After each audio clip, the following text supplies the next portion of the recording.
For the first time since 1989, the Michigan Wolverines are national champions. Welcome to Tourney Championship Reaction, presented by Sargento Natural American Cheese. I'm Sam Ravech, alongside McClure and Lyles Jr.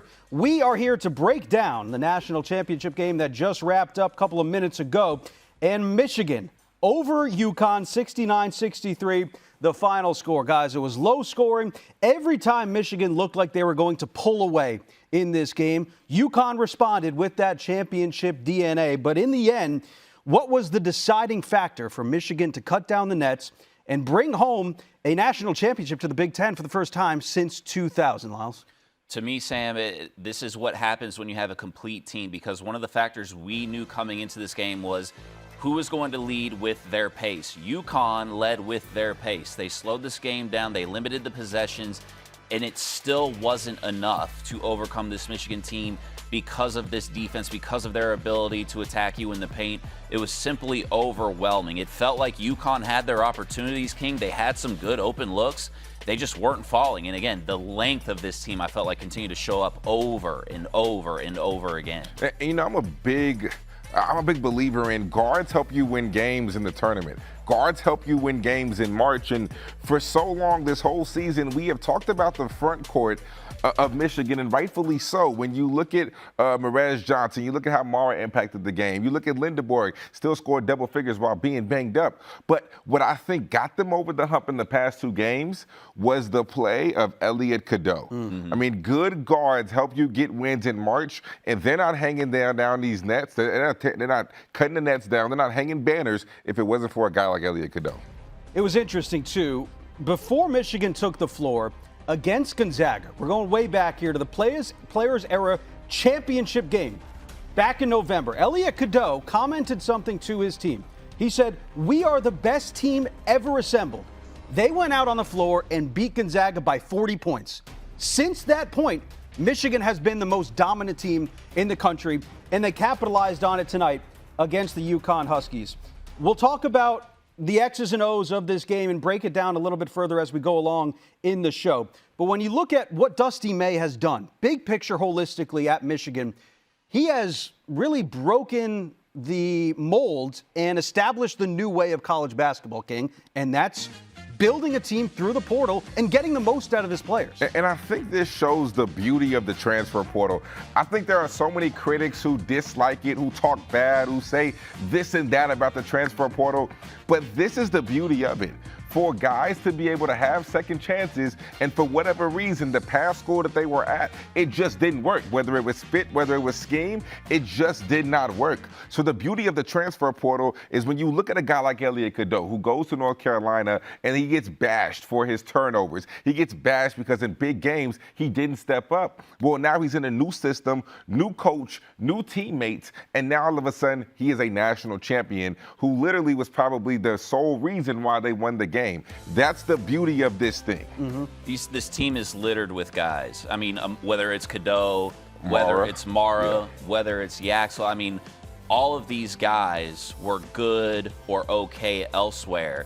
And to have them come together as a unit and to get the most out of these guys. I mean, you mentioned the turnovers with Elliot Cadeau. A lot of people felt like sort of his mentality as well, sort of with that as well. And so the maturity that he had to find as well. I mean, Dusty May did this at FAU, guys. He took them to a Final Four.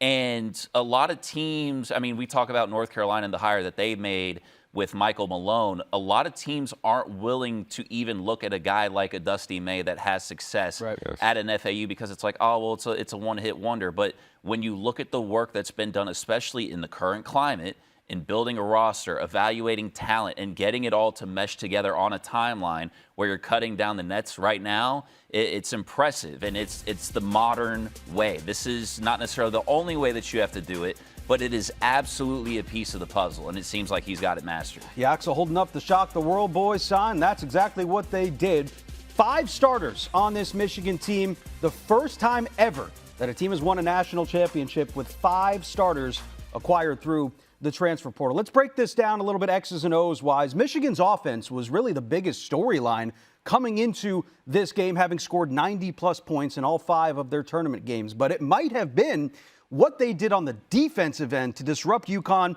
and their offensive flow throughout the game. How did Michigan's defense get it done on the floor tonight, King? Well, when you look at what they do in the interior and you look at a guy like Mara completely changes everything. He changes the whole game for this Michigan defense. When you look at his one-on-one defense against Terrace Reed down low, there were moments when we looked at the Duke game, we looked at the Illinois game, and Terrace Reed was the most dominant player on the floor. That wasn't the case tonight because he was so afraid of Mara being able to block his shot or just the presence. So not just the one-on-one defense, but let's take it to the next level. The help defense. Whenever Demery would drive, or Solo Ball would drive, or Caravan would get downhill, you're always concerned about Mara to the point to where even if he doesn't block the shot, his presence alone makes you alter your layup. So that alone, right, his one-on-one defense, his help side defense changes everything. And I think Mara is a guy who we're going to look up in the draft come June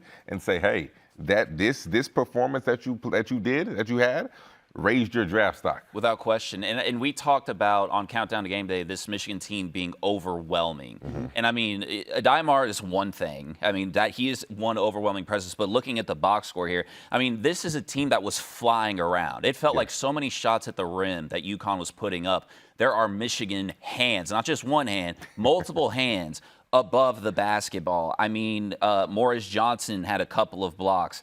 Roddy Gale off the bench, he had a couple of blocks. And then when we're talking about steals as well with Elliot Cadeau and Amari Burnett, I mean, this was a group effort. I mean, it really felt like, again, the way that Michigan was swarming, they really felt like it seemed like they wanted to prove something tonight. Yeah.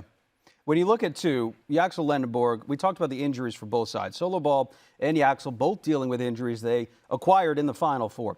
Yakel came out and clearly wasn't at 100%, right? He said as much at the half during that interview. But what he provided, I thought, was more so leadership, but also a sense of calm that this team maybe needed in that time. And you saw that specifically towards the end of the game when UConn was in panic mode, so they had to press.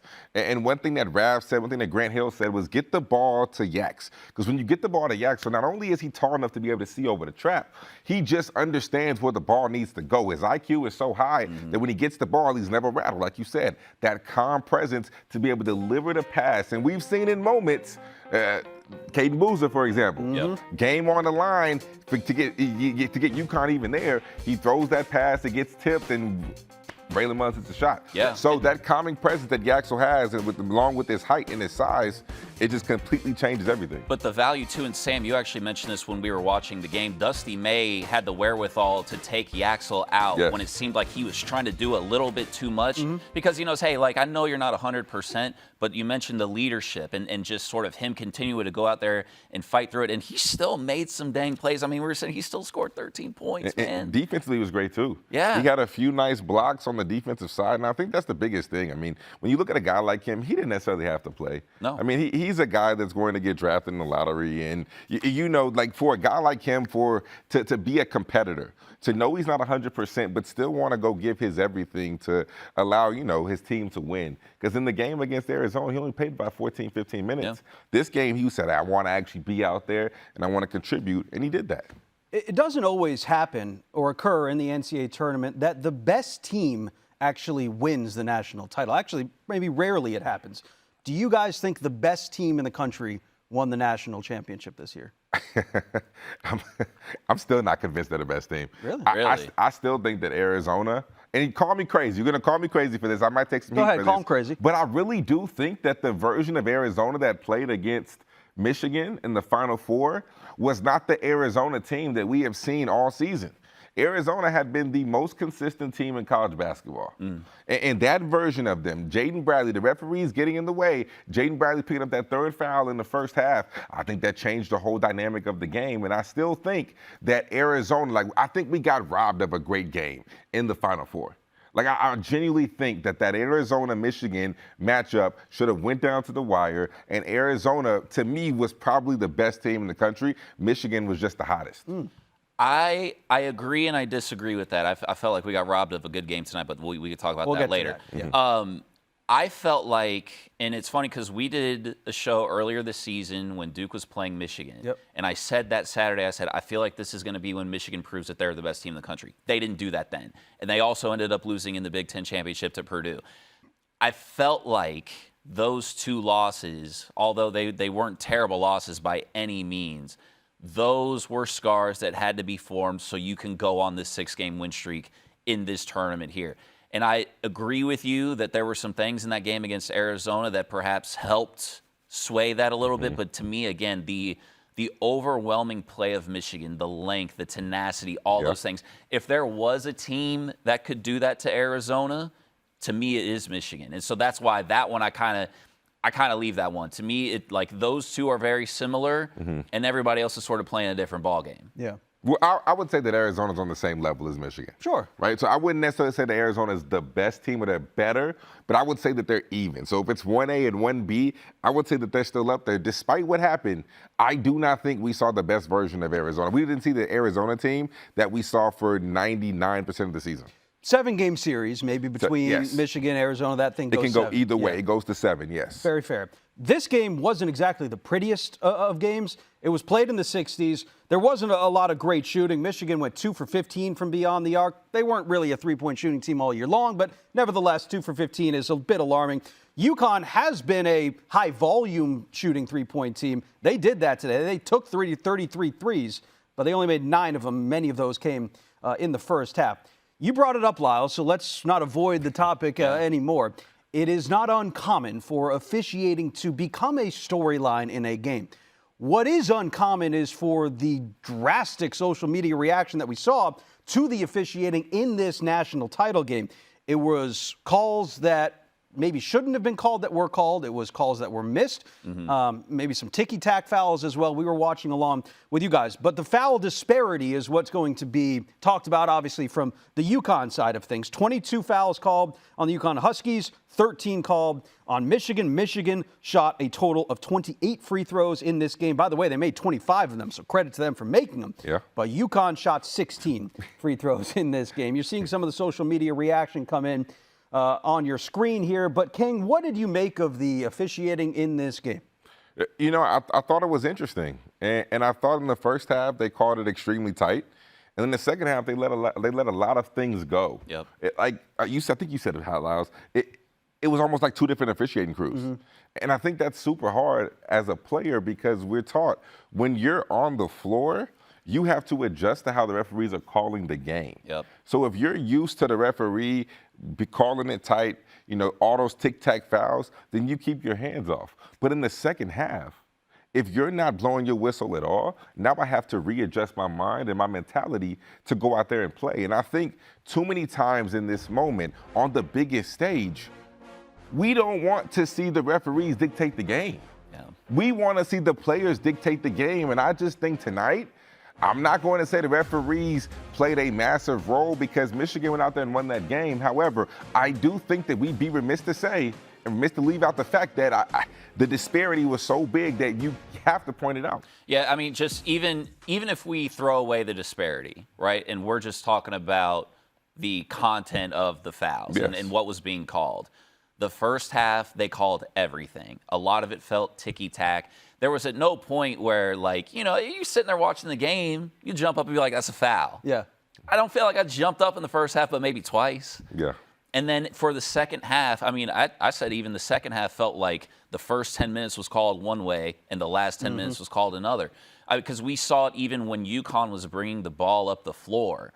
And, I mean, Michigan's always applying pressure, but it felt like they were getting away with a lot more contact than they would have gotten away with in the first half. Not going to sit here and say whether or not that's the difference in a basketball game. You can almost, to me, it's almost never the hill to die on. That's just my opinion. But I did not like how much I noticed the officiating in this game, especially given how great these teams are. 30-plus fouls in a national championship game is just something that shouldn't take place. That's just something we shouldn't see. It is the national championship. Let the players dictate the game. Referees stay out of it. Call what needs to be called, but stay out of it. Let the players dictate the game. The gap here, there is some context. UConn's foul disparity across the season has not been great. They've ranked in the 300s in opponent free throw rate. Michigan, however, has ranked in the top 20 in that category. So, in other words, UConn gives up a lot of free throws, Michigan doesn't, and that's basically what we saw play out today. The hook and hold in this game called on Alex Karaban seemed to be a bit of a momentum changer, and especially in the first half, because it sparked what was eventually a 10-4 run to end the first 20 for Michigan. I will say this, Alex Karaban has played in 151 games now for the UConn Huskies. He has played in over 5,000 minutes of game time. He has never been called for a hook and hold. What did you make of that call? Because maybe by definition, it was the right call, but in the moment, do you make that call? Yeah, it was 100% a game changer, but it was the right call. Yeah. And if you remember 2-3 years ago, I'm not 100% sure when this was, but they put a massive emphasis on this. It was almost like every other play, we were going to the monitor to go look at hook and holds. I remember I would be doing a game, and I'd be like, oh my gosh, we're going to the monitor again to go review a hook and hold. It was the most annoying thing ever. In this moment, I hate the call, but it was right. Right? As a hooper, the hooper in me, the guy who, once again, wants to see the players dictate the games, I hated it, but it was the right call. They actually got that one right, in my opinion. It did change the momentum of the game, right? I hated it because it changed the momentum, Yeah. and now all of a sudden Michigan was able to go take a 4-point lead. It was a 4-point swing. So my thing with that call, absolutely the right call, would not have felt as bad had they just called the rest of the game like regular. Yes. That call, Yes. I'm probably just not all that concerned about it had they called the first half or like let the guys play in the first half. I mean, that one and then Silas DeMary's last foul that they called. That I mean, that was just His fifth, silly. Yeah. That felt worse to me. Obviously, it didn't mean anything for the game, but I did feel like the Karaban hook was the right call. And I think it felt worse again because of how glaring the officiating felt in that first half. The last Demery foul maybe didn't mean a ton in the game. His first two early on in the game probably changed how UConn game plan. Malachi Smith acquitted himself well in this game. I think the UConn team as a whole, we'll talk about UConn here, acquitted themselves well in this NCAA tournament. You talk about the championship DNA, 3 Final Fours in a 4-year span. We mentioned Alex Karaban, but he will go down as one of the most decorated college basketball players of all time. King, when you look back at this season for UConn, specifically in the NCAA tournament, what will you remember about this run? I mean, obviously the shot, that's a no-brainer. Sure. But if you're UConn, you have to remember this. You have nothing to hang your head on. You're not supposed to be here. Yeah. You are not supposed to be in the national championship game. I don't think anybody, when they saw them in the Big East tournament, was like, hey, UConn in the national championship. Actually, it was actually crazy. I actually put them in my national championship game. I did too. But I really didn't think that they were going to be there. Yeah. I didn't expect them to be there. So the fact that you even got there when you were down by 19 to a Duke team, and you just, I don't know, for the luck of God, the basketball gods out there, was able to hit that shot towards the end of the game when everything was against you. The fact that you're in a national championship game, you kept it close. To me, you have nothing to hang your head on, and you should be extremely proud of your season. Read to you on this, Lyles. For Alex Karaban specifically, that career doesn't happen as much anymore. We just talked about Dusty May with his 5 starters winning a national title. UConn and Dan Hurley have built something different, and they're trying to go about it a different way, and you can applaud them for doing that. But Alex Karaban came back for a reason to get to this game, and they did. Maybe the result didn't come up that way, but how do you think he will be remembered in the annals of history in UConn? Oh, man, I mean, you said it. Like, we don't think that we're going to see a lot of guys like this anymore. And between the scoring and the moments and everything, and I mean, shoot, even tonight, I mean, really watching him try to fight through this. I mean, because, again, you said it, like, Michigan is just a tier of, I mean, not just above them, but above everybody else. Yeah. To me, again, they are the best team in the country. I am going to remember this UConn team and Alex Karaban, specifically with this season, as just you really got all the juice out of the orange. Yes. I did not think, after watching them just get absolutely steamrolled by Marquette, that they would be playing tonight. Just absolutely no shot.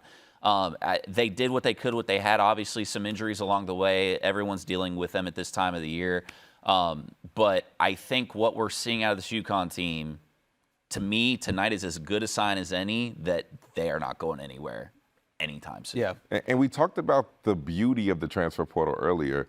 Well, I think one of the things that's not as beautiful, not as attractive about the transfer portal is that we don't see stories like this. Like we don't see the Alex Caravans of the world because they're up to jump as soon as the bigger offer comes. Instead of saying, I'm going to stick it out where I started and I'm going to lay my roots down somewhere and I want to win and I want to build a culture. It's so hard to build culture nowadays in college basketball, but credit to Dan Hurley, credit to Alex Caravan for sticking it out and actually wanting to do things in a day and age where nobody else is doing it, where you're honestly unique in that sense. Dan Hurley called Alex Caravan the coach on the court for his team, and that's exactly what he was for his entire career there at UConn. Speaking of the head man for the UConn Huskies, he was at the podium post the national championship loss. Let's take a listen. You know, it's hard to be, I'm not real emotional. You know, players are crying a lot more than I am. You know, it's hard to be upset with your team. You know, we lost the game because we missed. You know, we missed, we didn't make enough shots. But it's hard to be upset with your team when they get 22 offensive rebounds versus that team. I mean, that's just how hard we just played to hold, you know, that team to 38% from the field. But obviously, you know, I just thought, you know, the guys picking up 2 fouls in the first half, losing those 3 guys when I thought had a great chance going to the locker room with the lead, you know, really put us in a bad spot. But, you know, it's hard to be disappointed in your team when they fight so hard. Relatively somber Dan Hurley there, but maybe not overly emotional. It was very factual, what he said, right? I mean, gave ourselves a chance. We didn't make enough shots in this game. I mean, 22 offensive rebounds against one of the biggest teams in the country. Yep. A team that is known for their rebound and a team that's known to dominate you down low. So, yeah, you did what you were supposed to do. You did not get punked. You didn't get dominated on the glass. But he's right. I mean, it wasn't a pretty offensive game for either team. But despite them not being able to make shots, they honestly had great defense against Michigan as well. Michigan didn't make shots either. Yeah. Yeah, and I mean, he said 38% from the field. They held him 13% from three, man. Like, it was there for them. I mean, this is not a performance that, I mean, they're going to hang their heads because they lost, and the opportunity was absolutely there in front of them. Like, if they make a few more shots here and there's some stops that they probably should have had, then we're talking about this game a lot differently, and we're talking about UConn differently. But Michigan got the job done. Yeah, they certainly did. Again, final score 69-63. First time in 36 years the Michigan Wolverines are national champions on the men's side. Let's take a look at some difference makers presented by Sargento Natural American Cheese. 3 players came up massive for Michigan tonight. Elliot Cadeau, the most outstanding player here in the Final Four. Aday Mara obviously shutting down Terrace Reed. Morez Johnson as well. The size proved the difference for the Michigan Wolverines, but I'll let you take it away here with any of those 3 players that you want to highlight. Elliot Cadeau was terrific, and we talked about him, highlighted him earlier, but his ability to be able to score the basketball. I said in the show and in the countdown show that let's make Elliot Cadeau a scorer. Let's limit his passing and make him a scorer. Well, guess what? He proved me wrong. He shut me all the way up. 19 points, only 2 assists. He did what I didn't think he could do. He could score the basketball for this Michigan team. And once again, I'm going to keep reiterating this because I truly believe it. Good guards help you win games in March. No matter how good your front court is, if you don't have good guards that step up in the biggest moments, you're not going to win games. Elliot Cadeau did that today, and that's why they won this ball game. He was terrific, facilitating the Final Four, scored in this game. Elliot Cadeau, I'm at a loss for words for his play because I didn't expect this out of him. No, I didn't either. And then, I mean, when you're getting guard play like that, to your point, and then your front court, your bigs, they're playing the way that they are. Aday Mara, I mean, again, whether or not he's stuffing the box score or not, an incredible, incredible difference maker. I mean, we saw it a couple of times, even Terrace Reed hesitating going up to the basket just because of the threat of him. And then obviously Morez Johnson as well, coming up with some of the blocks that he was making. And then just generally speaking, his defense and the rest of this Michigan team's defense was just swarming all over this team all night. That's why, again, UConn, you put up a good fight. Were there opportunities there for you? Absolutely yes. But Michigan is just that damn good. Yeah, it is a great story. You see the tweet from Alex Kennedy there. It is true. Elliot Cadeau almost did not play in their Final Four game. He had an allergic reaction, and then he arrived separately, traveling separately from the team. Now he's the mop in the Final Four. He also did this: scored or assisted on 185 points in the 2026 NCAA tournament. It's the third most by any player over the last 5 tournaments, according to our ESPN research team. I do want to dive a little bit deeper into Aday Mara. UConn was 1 of 9 against shots contested by Aday Mara. Obviously, his size at 7'3" is a huge issue for opposing teams. But I was talking to you, King, during the game, and I asked you who's the best pro prospect on this floor, and you said Aday Mara. Why do you think that is? Yeah, because of his rim protection. I mean, that right there is just elite, because I think we look at him and he's 7'2". Of course, you're supposed to be able to block shots, but a very underestimated part of his game that we don't really talk about is his timing. Right? In order to be a good shot blocker, you have to be able to time shots. And there was one that called where he was one-on-one with Terrence Reed. Terrence Reed shot the hook shot, and he caught it on the way coming down. Mm-hmm. But just the ability to be able to time shots, because he almost caught that clean. Mm-hmm. He almost did. But that right there, I think translates, right? When you're able to, he's not a great perimeter defender, but his timing to be able to recover. So if he gets blown by, now he can recover from the backside and be able to get the block before it hits the backboard. I think that's a very undervalued part of Mara's game, because we talk about his passing, sure, we talk about his athleticism, but his timing to protect the rim is something that's extremely undervalued. Yeah, but that athleticism is key too, because he does run the floor better than most guys his size. Obviously, there's not a lot of guys his size, but they usually do not move as gracefully as he does. Happy birthday to Aday Mara, 21st birthday, celebrating a national not title. A bad birthday. That's a pretty special thing. That's a great birthday, right? Yeah. Turned 21 on the national title, and you win it. He would never forget his 21st. Never forget his 21st. We'll see. Difference Makers is presented by Sargento Natural American Cheese. Taste the difference of only 5 simple ingredients. The Michigan Wolverines, national title winners. We talk about the big reason why being their head coach, Dusty May. You mentioned it, Harry. Brought FAU to a Final Four back in 2023. Nearly coached against Dan Hurley in that Final Four, were it not for a San Diego State buzzer beater to win that game. But he took over a program that was in utter disarray when you think about it back in that 23-24 season. They went 8-24. 27 wins last year, takes them to a national title and wins it in just his second year. Is Dusty May now, alongside Dan Hurley, the 2 best coaches in the sport that we have? I'm willing to go that far. And I know that's brand new. Yeah. And he is the new guy on the block, and this it certainly is a very heat of the moment take. But I think given what we've seen, and again, I think a lot of people think that in this new era, oh, well, it's easy. You just go buy the best players you can get, and this is what happens. That's not what just happened here. We hear all the time in football about teams trying to find the next Curt Cignetti. To me, I think Dusty May, almost the exact equivalent in basketball. I know the experience is limited. Curt Cignetti definitely had a lot more head coaching experience in comparison, and I know we're going cross sports here, but we saw what he did at FAU, 2 years in at Michigan. The proof is in the pudding to me. So I am willing, at the very least, to say I'll take him with just about anybody. Yeah, I would say top 5 for sure. I mean, other people I'd put in that list, Todd Golden. I'd put Ben McCullum in that list. You put Tommy Lloyd in that list?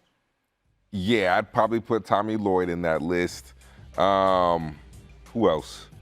Are we putting John Shire on the list? Put Rick Pitino on that list? Rick Pitino's on the list. John Shire, honestly, as successful as he's been, I know people hate him, which is ridiculous. For all you Duke fans yelling for John Shire to get fired, shut up. Stop talking to me. I'm not even entertaining that conversation.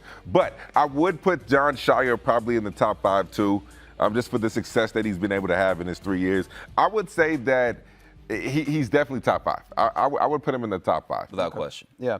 Just saw President Barack Obama wishing the Michigan Wolverines congratulations, obviously. First Big Ten title since Michigan State did so in 2000. Last year, the storylines were all about the SEC kind of taking over college basketball, right? Getting the record number of teams into the NCAA tournament. For the Big Ten this year, having two teams in the Final Four with Illinois and Michigan, you can make the debate which is the best conference in college basketball. The Big 12, obviously, King, which you traffic in well, is up there. But for the Big Ten to bring home a national championship, something that has eluded this conference for 25 years now, what do you think it means, big picture, for the Big Ten, Lyles? It still sounds crazy, and I this is not new to me, obviously, but it still sounds crazy to hear you say that it's been that long. Yeah. Because you can just think of so many different teams that we've seen across the Big Ten over the years. And historically great programs. Correct. Right? I mean, I even think about that 2015 Wisconsin team. Obviously, they didn't win it, but, like, that was a great basketball team. There's a bunch of just random teams that you could pick out there, a bunch of Purdue teams, obviously. I don't know if I'm ready to say that it's the best conference yet. I also, just very broadly speaking, don't love the whole which conference is best conversation, because when we look at how many teams have actually won national championships, it is much more broken down than SEC, Big Ten, RIP Pac-10, right? Like that kind of deal. I think, to me, Sam, what stands out more is, or in comparison as to whether or not this is a Big Ten versus the other conferences thing, to me this is the investment in the University of Michigan athletics and just how they're sort of hitting on all cylinders right now. I agree. I mean, I think this is what the athletic department needed. I mean, with everything that you said, we've seen go on, we don't need to speak on that. Yeah. This is what they've needed. They've needed some positive momentum, and they needed a guy like Dusty May to be able to be that figure, that coaching figure there that you can look to, that you can say, hey, he's a great dude, great man, he did things the right way, and he deserves this moment. It's a very proud university. Yes. It sure is. It sure is. And you and I know that well from covering their national title football team. But I guess the surprising thing was that it just took this long for the Big Ten to win a national title. They had a lot of close calls, right? But it was Michigan in the end that did it after a quarter century. All right, switching gears completely here in this national title show. In typical UNC fashion, they like to crash the party and drop some news on the biggest day of the college basketball season by announcing they have hired a new coach. Michael Malone has been tapped as the head man to lead North Carolina.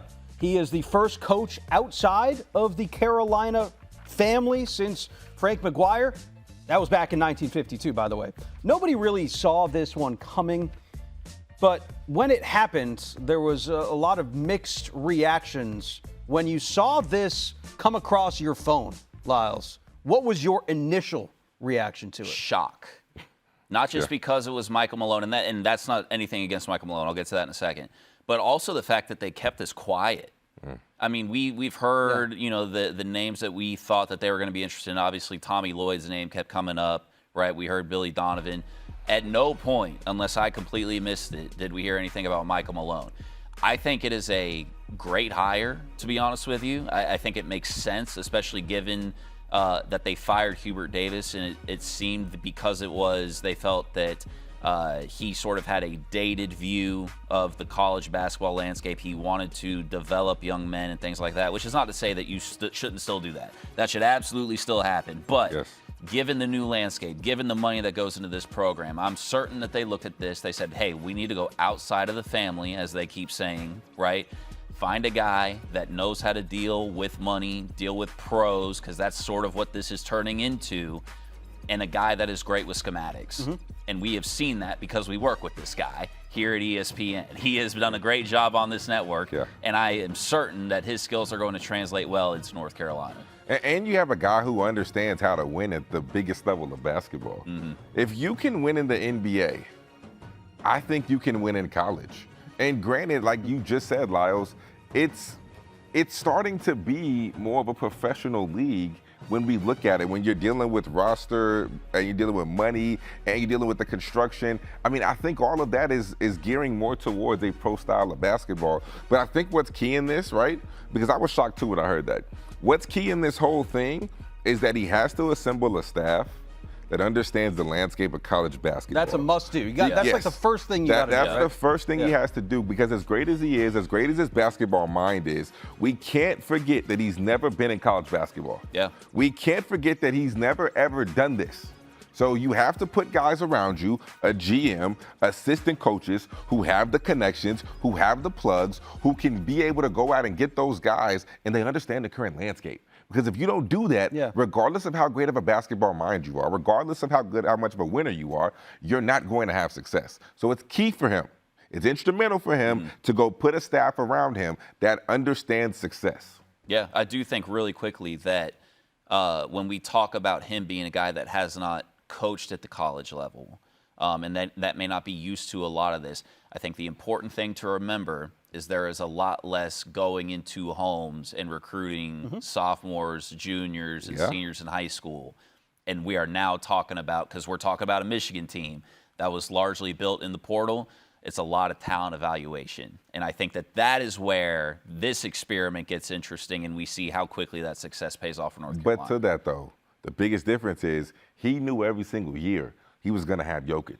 He was going to have Jamal Murray. He knew that. This year, with the way it goes, you don't know who you're going to have. That's right. I don't know if he's going to enjoy the fact that I can have this team be great, and about 8 out of the 10 are probably going to leave, either go pro or transfer. That's going to be a wake-up call. Now, that's going to be the, oh, my goodness, am I really built for this? Because if you look at that football team, we saw Bill Belichick, and we see how that's going, all right? So it's not destined for success because Bill Belichick is one of the greatest, if not the greatest football coach of all time. So just because they have that professional league pedigree doesn't always mean success. So I wonder if that's going to get to him year after year, having to continuously change his roster and re-recruit not other players, but his own players. Yeah, I can guarantee you he will not have a Jokic when he arrives in Chapel Hill.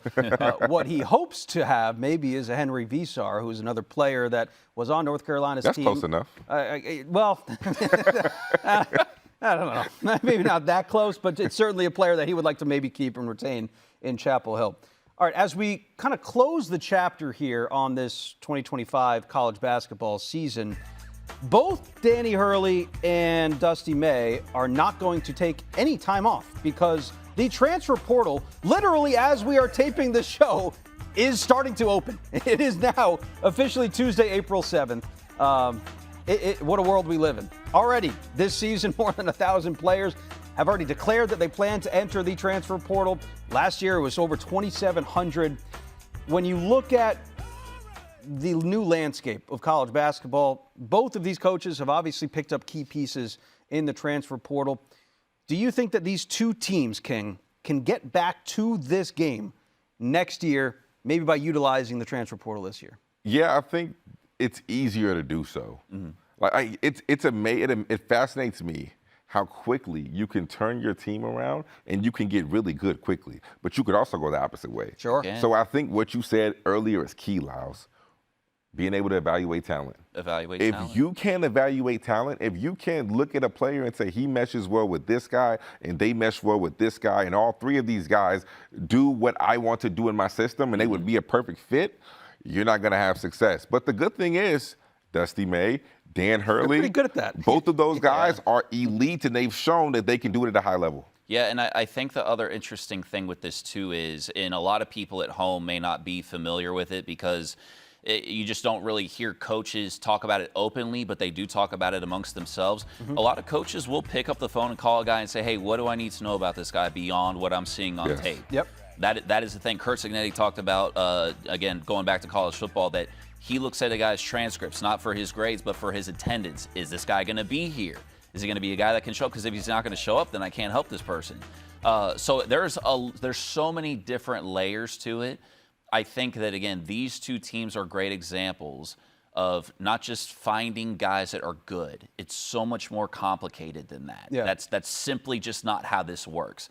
It is the talent. It is the want to, right? I mean, we see a lot of guys come up from lower levels up and play in high major ball because they still have that hunger, that opportunity. And that's not to say the guys that are getting paid more don't have that necessarily, but there are levels to this. Yes. And I think that in this level of college basketball, in this era of college basketball, you see the guys that are willing to put in the time, research, and effort to find the guys that they are going to be able to help mold within their program and within their culture, which, again, to me makes Hurley and Dusty May guys that feel like it's sustainable for them because clearly there's a model that they're following. Right, and it's about fit, too. Like, not every player is going to be a fit for a Dusty May type of system. Not every player is going to be a fit for Dan Hurley. All right, we got about 3 minutes left here in our show, and I want to kind of finish with this. Every college basketball season is defined by individual moments. It's defined by storylines.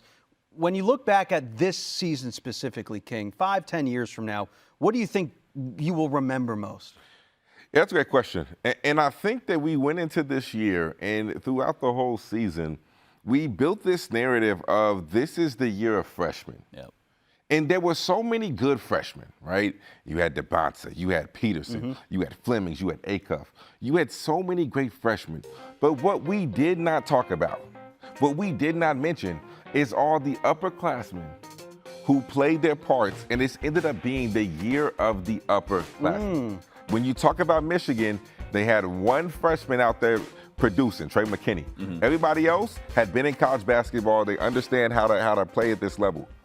I think that this was the year of the upperclassmen more so than the year of the freshmen. The freshmen were talented, but upperclassmen once again proved that that's how you win in college basketball. Yeah, without question. I definitely think that is part of it. I am going to remember it as yet another step in just sort of this new era in teams figuring it out. I think we've still got a few more of those before I think we sort of find some level ground again.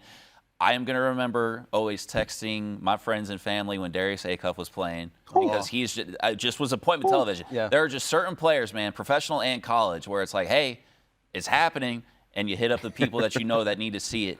But between that and then I think just it felt like the level of college basketball, just the quality was up again. That felt really good. It felt like we had a lot more casual viewers again this year, and I think that we're going to see that continue. College basketball, the play on the court, is the best that it's ever been. There is more talent out there than I've ever seen. Yep. Forget all the NIL mess, forget the transfer portal. I don't care about none of the craziness. When you talk about product on the floor, it's the best that it's ever been. How many points are you dropping in the title game tonight? I might hit a few threes. That's what I like to hear. The confidence from King McClure, we love it. I'll remember this, and I'll just throw it out there. We talk about storylines, curses, obviously. The Nebraska Cornhuskers were one of my favorite storylines the entire season to follow, obviously. And then the Braylon Mullins shot. As a UConn fan, it's something that I will never forget, watching that on a plane across the country and just cheering in my seat, going nuts, thinking that, there's probably something wrong on the airplane. Nevertheless, it was just Braylon Mullins hitting a three to send UConn to their third Final Four in a 4-year span. That's going to do it for us. Thank you so much for watching Tourney Championship Reaction, live presented by Sargento Natural American Cheese. Taste the difference. Only 5 simple ingredients. For Lyles Jr., King McClure, I'm Sam Ravech saying so long. We'll see you next season, everybody.